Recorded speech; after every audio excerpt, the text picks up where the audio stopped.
అలానే మిసేశ్వరరావు. పిఠాపురం పంచాయతీరాజ్ ఏఈ కుటుంబం ఆత్మహత్య చేసుకోవడానికి కారణమైనటువంటి సాదిక్ ఖాన్ని ఎట్టకేలకు ఆంధ్రప్రదేశ్ పోలీసులు పట్టుకున్నారు.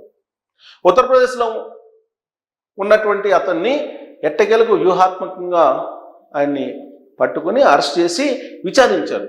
విచారణ పూర్తయిన తర్వాత ఆయన్ని ఆసుపత్రిలో టెస్టులు పంపించారు, కోర్టులో ఆయన్ని ప్రవేశపెట్టారు, రిమాండ్కి విధించారు. అయితే ఈ మొత్తం కేసులో అసలు సాదిక్ ఖాన్ ఏం చేశాడు, సాదిక్ ఖాన్ కారణంగానే ఆ కుటుంబం ఆత్మహత్య చేసుకుందా అనే దాని మీద ఇప్పుడు పోలీసులు విచారిస్తున్నారు. ఈ లోపుగా విజయసాయిరెడ్డి గారు ఒక ట్వీట్ చేయటం, అలాగే ఆత్మహత్య చేసుకునేటువంటి క్రమంలో బతికి బయటపడ్డ 10 ఏళ్ల రియాన్స్ కార్తికేయ రెడ్డి, ఆ పిల్లాన్ని విజయసాయిరెడ్డి గారు కలిశారు, పరామర్శించారు. అతని దగ్గర నుంచి కొంత సమాచారాన్ని కూడా తీసుకొని ఇది లవ్ జిహాద్ అనేటువంటి కోణంలో సాయిరెడ్డి గారు చెప్తున్నారు. ఈ సాదిక్ ఖాన్ అనే అతను ప్రో రైఫిల్ అకాడమీని ఒకదాన్ని నడుపుతూ ఉన్నాడు. దాని దగ్గరికి వచ్చినటువంటి పిల్లల తల్లుల్ని లేదా యువతుల్ని ఇతను లవ్ జిహాద్ వైపు మళ్లిస్తున్నారు అనేటువంటిది అతని మీద ఉన్నట్టు ప్రధానమైన ఆరోపణ. మరి ఇప్పుడు నూకరాజు ఫ్యామిలీ, పంచాయతీరాజ్ ఏఈగా పనిచేస్తున్నటువంటి నూకరాజు ఫ్యామిలీ, నూకరాజు భార్య మీనా, వాళ్ళ కుమార్తె సౌజన్య, సౌజన్య కుమారుడు కార్తికేయ రెడ్డి, వీళ్ళు ఒకేసారి గోదావరి నదిలో దూకారు. అయితే కార్తికేయ రెడ్డికి ఈతొచ్చు కాబట్టి అతను బయటపడ్డాడు, మిగతా 3 చనిపోయారు. వాళ్ళ మృతదేహాన్ని ఎట్టకేలకు కనుగొన్నారు, తీశారు, పోస్ట్మార్టం పంపించారు, దహన సంస్కారాలు అయిపోయాయి. అయితే ఈ ఆత్మహత్యకు కారణం ఏంటి అని అంటే సూసైడ్ నోట్లో నూకరాజు ఫ్యామిలీ రాసినటువంటి లెటర్ ఉంది, అలాగే నూకరాజు కుమార్తె రాసినటువంటి లెటర్ కూడా ఉంది. ఆ లెటర్లో చాలా క్లియర్గా ఏముందంటే హింస పెట్టాడు, లైంగిక వేధింపులకు పాల్పడ్డారు, బ్లాక్మెయిల్ చేశారు, తమ యొక్క ఆర్థిక మూలాలని దెబ్బకొట్టాడు, బ్యాంకు లాకర్లని అతను ఆధీనంలో ఉంచుకున్నారు, ఆర్థిక పరంగా అనేక రకాలుగా హింస పెట్టాడు. ఆ కారణంగా చేతనే అతను పెట్టిన హింసను, టార్చర్ను భరాయించలేకనే మేము గోదావరి నదిలో దూకి చనిపోతున్నామని చెప్పి ఆ లెటర్లో రాసినటువంటి సారాంశం. దీని మీద పోలీసులు ఇన్వెస్టిగేషన్ చేస్తూ ఉన్నారు. ఆల్రెడీ ఇతన్ని తీసుకొచ్చేటప్పుడే ట్రైన్లోనే విచారించారు, కానీ ట్రైన్లో దురుసుగా ప్రవర్తించారు ఈ సాదిక్ ఖాన్ అనే అతను పోలీసులతో అనేది వాళ్ళ పేపర్లో వచ్చినటువంటి న్యూస్. అయితే పోలీస్ స్టేషన్కి తీసుకొచ్చిన తర్వాత కాకినాడలో సర్పవరం పోలీస్ స్టేషన్లో ఇతను విచారించారు. ఆ విచారణ సందర్భంగా కొన్ని క్లూస్ లభించాయి అనేది అక్కడ ఏఎస్పీ ఆధ్వర్యంలో విచారణ జరిగింది. కొన్ని క్లూస్ ఏదో లభించాయని చెప్పి, అయితే 2 కార్లు ఉన్నాయి ఇతనికి, ఆ 2 కార్లు ఎక్కడున్నాయి అనేటువంటి సమాచారాన్ని రాబడితే కనుక అసలు ఇతను వాళ్ళకి ఏంటనేది బయటకు రాదు. అసలు ఆ 2 కార్లు ఎవరి పేరు పైన ఉన్నాయి, ఇతనికి ఎవరెవరితో లింకులు ఉన్నాయి, ఒకవేళ ఇతనికి ఏమైనా తీవ్రవాదులతోటి ఉగ్రవాదులతోటి లింక్స్ ఉన్నాయా అనేటువంటి కోణంలో కూడా విచారిస్తున్నారు. దీనికి కారణం ఏంటంటే ఇతను అనేక మందిని హిందూ మహిళల్ని టార్గెట్ చేసి రకరకాలుగా ఇతను నెట్వర్క్ని విస్తరింపజేశారు. ఇతనికి అనేక రాష్ట్రాల్లో నెట్వర్క్ ఉన్నాయని, ఇప్పుడు ఉత్తరప్రదేశ్లో నెట్వర్క్ ఉంది, ఉత్తరప్రదేశ్కి వెళ్ళాడు, ఉత్తరప్రదేశ్లో ఉంటే పట్టుకొచ్చారు పోలీసులు వ్యూహాత్మకంగా.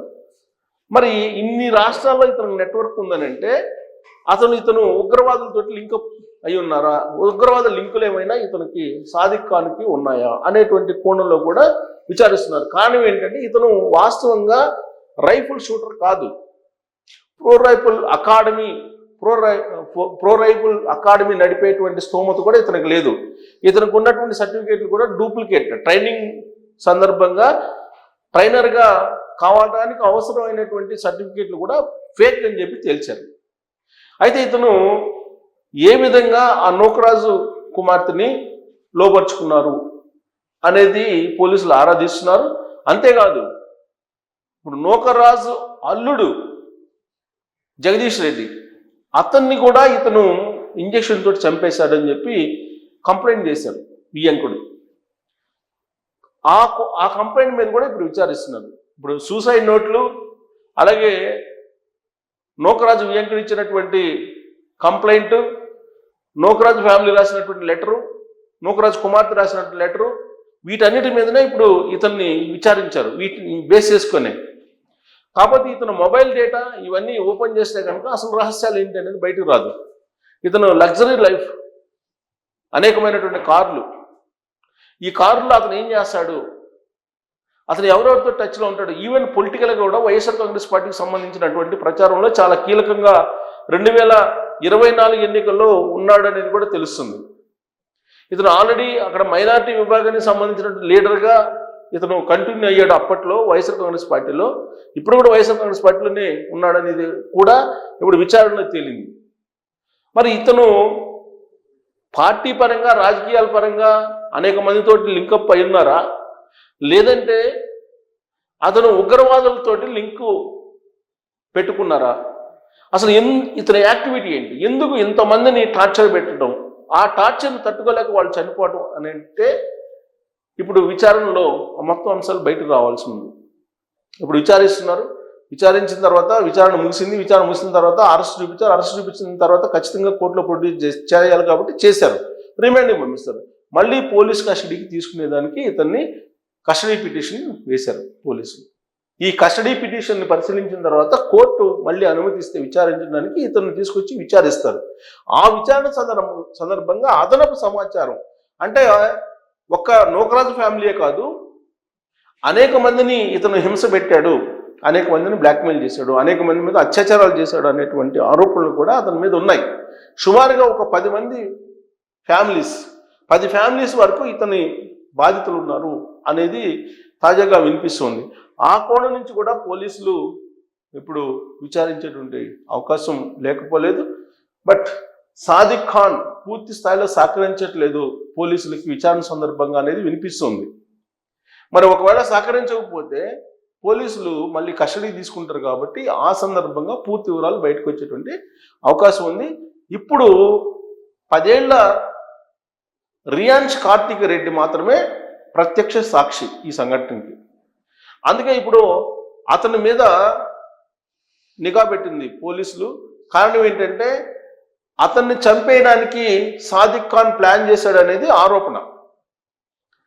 దీని మీద కూడా సాదిక్ ఖాన్ అడిగినప్పుడు అసలు ఒకానొక మూమెంట్లో ఫ్యామిలీని మొత్తాన్ని కాల్ చేద్దాం అనుకున్నాను తుపాకీతోటి అని చెప్పి సమాధానం పోలీసులకు చెప్పినట్టు తెలుస్తుంది. తుపాకీతోటి కాల్ చేద్దాం అనుకున్నానని చెప్పి, ఇది ఫ్యామిలీని. అలాగే కార్తికేయ రెడ్డిని కూడా తుపాకీతోటి కాల్ చేద్దాం అనుకున్నాను అని చెప్పి ఈయనేదో దురుసు ప్రవర్తనతో దురుసుగా పోలీసుకు సమాధానం చెప్పారని కూడా తెలుస్తుంది. మరి ఆ విధంగా ఎందుకు చెప్పారు, అసలు ఇతనికి గన్స్ ఎన్ని ఉన్నాయి, పోలీసులు పర్మిషన్ తోటి ఈ గన్స్ని అతని దగ్గర పెట్టుకున్నాడా, పోలీసు పర్మిషన్ లేకుండా గన్స్ తోటి అనేక మందిని బెదిరిస్తున్నాడా, ఇతను వాలకం ఏంటి అనేది ఇప్పుడు పోలీసులు ఆరా తీయబోతూ ఉన్నారు. ఆల్రెడీ కాల్ చేద్దాం అనుకున్నానని చెప్పారట. ఆత్మహత్య చేసుకోకపోతే నూకరాజు ఫ్యామిలీ కాల్ చేద్దామని చెప్పి ఇతను చెప్పారు పోలీసులకి అనేది కూడా ఇప్పుడు బయటకు వస్తుంది. మరి ఇతను మైండ్ సెట్ ఏంటి, ఇతను యాక్టివిటీ ఏంటి, ఎన్ని గన్స్ ఇతని దగ్గర ఉన్నాయి, ఇవన్నీ కూడా పోలీస్ విచారణలో బయటికి రావాల్సి ఉంది.